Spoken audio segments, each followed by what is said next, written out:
દાહોદ જિલ્લા અધિક આરોગ્ય અધિકારી દ્વારા ફતેપુરા આરોગ્ય કચેરી અને ખાનગી હોસ્પિટલની મુલાકાત કરાઈ। આ તારીખ 28/11/2025 શુક્રવારના રોજ સાંજે 4 કલાક સુધીમાં દાહોદ જિલ્લાના ફતેપુરા તાલુકામાં હેલ્થ કચેરી ખાતે અધિક જિલ્લા આરોગ્ય અધિકારી દ્વારા મુલાકાત લઈ અને વિવિધ આરોગ્ય કાર્યક્રમોની કામગીરીની સમીક્ષા કરવામાં આવી હતી।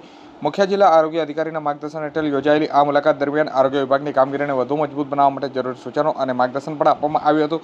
મુલાકાત દરમિયાન કેટલીક કામગીરીનું નિરીક્ષણ કરાયું હતું, જેમ કે કુટુંબ નિયોજન કાર્યક્રમ, non communicable disease NCD screening, hypertension, diabetes સહિતની જે સ્કિનિંગ અને ફોલોઅપની સ્થિતિની સમીક્ષા કરાઈ હતી અને અન્ય આરોગ્ય કાર્યક્રમો, મૌલિક આરોગ્ય સેવા, રોગપ્રતિકારક કામગીરી અને સ્ટાફની કામગીરીનું મૂલ્યાંકન કરાયું હતું। તદુપરાંત તાલુકામાં ચાલી રહેલા તમામ આરોગ્ય કામગીરીને પણ અંગે વિગતવાર ચર્ચા કરવામાં આવી હતી અને ફતેપુરા ખાતે આવેલ પ્રાઇવેટ આર્ય હોસ્પિટલની પણ મુલાકાત લેવામાં આવી હતી, જેમાં નસબંધી માટે એમ્પ્લેન હોસ્પિટલ તરીકે આપવામાં આવતી સેવાઓની તપાસ કરવામાં આવી હતી। હોસ્પિટલમાં ઉપલબ્ધ સુવિધાઓ, સ્ટાફની તેમજ અમલમાં આવેલ મેડિકલ પ્રોટોકોલની સમીક્ષા કરાઈ હતી અને આરોગ્ય સ્ટાફને જરૂરી માર્ગદર્શન આપી ગુણવત્તાભર અને સુરક્ષિત નસબંધી સેવાઓ સુનિશ્ચિત કરવા માટેના સૂચનો પણ આપવામાં આવ્યા હતા। મુલાકાત દરમિયાન સમગ્ર આરોગ્ય તંત્રના કાર્યમાં વધુ પારદર્શિકતા અને કાર્યક્ષમતાને પ્રોત્સાહન આપવાનો ભાર મૂકવામાં આવ્યો હતો।